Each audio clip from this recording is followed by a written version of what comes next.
Today, we're going to deconstruct exactly how isolation and extreme weather are actively exploited by predators. We're looking closely at 3 terrifying real-life encounters to basically map out the anatomy of a nightmare.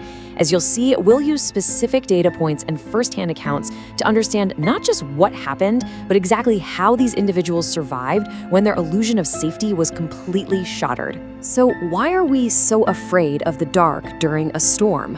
I mean, it's not just some irrational childhood fear, right? It's actually a primal instinct tied to genuine environmental vulnerability. Think about it for a second. Heavy rain forcefully muffles sounds. Lightning and dark storm clouds completely obscure our vision. A storm creates the ultimate cloak for a predator because it strips away our 2 most vital early warning systems, our hearing and our sight. And this environmental masking, it's the exact backdrop for all 3 cases we're analyzing today. Imagine being 14 years old, home alone during a massive thunderstorm. You hear the front door unlock. You hear footsteps. Naturally, you assume you're safe. But then, it hits you. Whoever was inside the house right now wasn't your dad. Let's break down exactly how this teenage victim found themselves in this terrifying. This brings us to case 1, the false father, a complete subversion of safety. What happens when your average, quiet suburban home transforms into a psychological cage? Well, this victim was 14, and their father frequently worked late, sometimes not getting back until 2 or 3 in the morning. This created a highly predictable pattern that someone was apparently watching very closely. Let's trace the creeping terror of this timeline. At 6 p.m., the baseline is set. Dad's staying late. The teenager goes to sleep. Now, jump to 1:40 a.m. There's an unread text from the dad saying he's on his way home from a job that's an hour away. But at 2 a.m., the teenager hears the front door open and footsteps walking around downstairs. There is a horrifying disconnect here between the father's actual location and the intruder who was confidently walking around the house, literally mimicking his routine. It gets worse. The intruder actually came upstairs and cracked the teenager's bedroom door. The victim, who was half asleep, just assumed it was their dad checking in, because, that's what he always did. But here is the critical anomaly. The silhouette stood in the dark, peering in for just a little too long. It was totally abnormal behavior. And then the ultimate red flag. The intruder walked to the master bedroom, but left the teenager's door open. That single deviation from the father's normal routine is what finally woke the victim up completely, prompting them to check their phone and discover that 1:40 a.m. text. So the absolutely crucial point here is how the aftermath unfolded. The teenager, realizing the horrible truth, carefully closed their door. The intruder, hearing this, walked back down the hall and stopped dead outside the teenager's door. The victim froze in absolute terror. After a painfully long pause, the intruder sprinted downstairs and vanished into the stormy night. The teenager called 911 immediately. The police arrived, but crucially, absolutely nothing was stolen. The consensus? This wasn't a random robbery. The intruder had a way in, didn't want belongings, and was waiting specifically for the father to. Moving on to Keys 2, the remote stalker. This is all about rapid escalation. We're shifting gears from a suburban home to a remote overnight security worker isolated entirely at home, monitoring cameras for other businesses. It was late, just days before Halloween, and a massive storm was raging outside. Through their headphones and the loud rain, the worker hears a muffled voice. They check outside, see nothing. But then downstairs, they find a first-floor window cracked open just a couple of inches. No one's there, so they close it and go back to work, desperately trying to rationalize the fear away. 3 hours later, the worker turns in their chair and sees a shadow standing completely still right outside their unlocked office door. After 5 minutes of paralyzed silence, the worker lunges to lock the door. Instantly, the intruder grabs the handle, frantically bangs on the frame, and begins violently. As the intruder pounded on the door, he repeatedly yelled the victim's name. He demanded to talk, promising he'd leave the victim alone if they just opened the door. This false familiarity is utterly terrifying.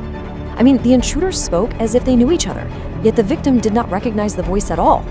It was a highly calculated psychological tactic designed to coax the victim into giving up their own career.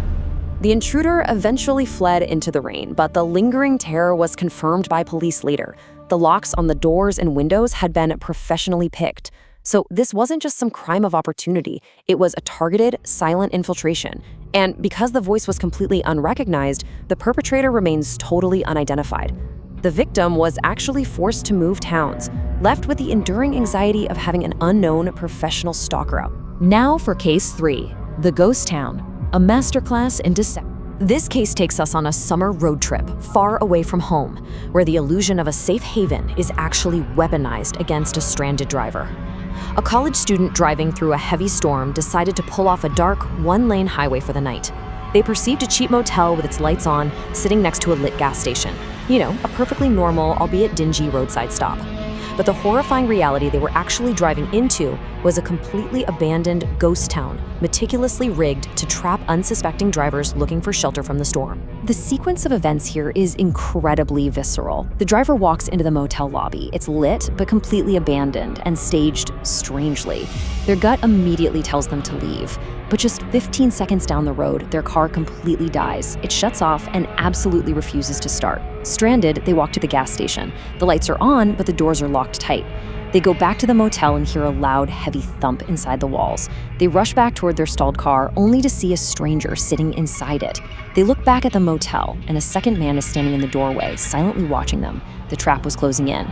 The victim didn't freeze, though. They made a dead sprint directly into the dark, rainy trees to call police, who were 20 minutes away. 30 to 40. That is the number of houses hiding just out of sight in the stormy darkness. When the police finally arrived, the men were long gone, but the tow truck driver revealed the true, terrifying scale of the nightmare. This wasn't just an isolated motel. It was an entire former town.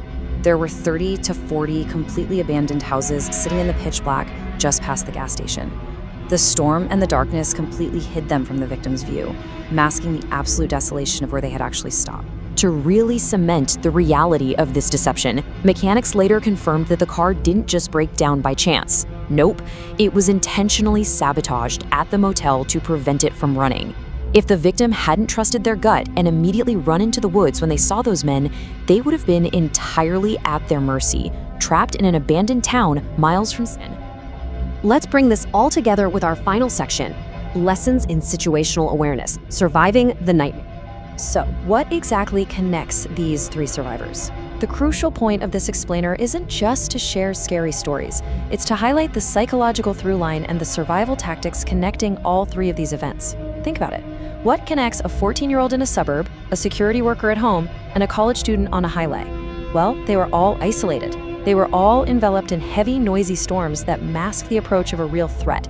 But most importantly, they all ultimately relied on a primal human instinct to survive when their seemingly limits were breached. These are the key takeaways that literally saved their lives. First, securing physical boundaries. The teenager locking their bedroom door and the security worker locking their office door, those were the physical barriers that bought them crucial time. Second, recognizing environmental vulnerabilities. You have to understand that storms mask noise and obscure vision. You simply cannot rely on hearing someone approach during heavy rain. Third, trusting your gut instincts immediately. The college student knew the motel lobby felt wrong before anything even happened. And finally, choosing flight over freeze. When the college students saw the men closing in, they didn't hesitate or try to rationalize the situation. They sprinted straight into the dark woods. We surround ourselves with locked doors, bright lights, and familiar routines, assuming they'll always keep the dark at bay. But as we've seen today, predators know exactly how to use the elements to slip past those defenses. So I'll leave you with this final thought. The next time you're alone during a storm, listening to the rain hit the glass, will you be able to recognize the illusion of safety before it breaks? Thanks for joining me on this explainer. Stay vigilant, trust your gut, and I'll catch you next.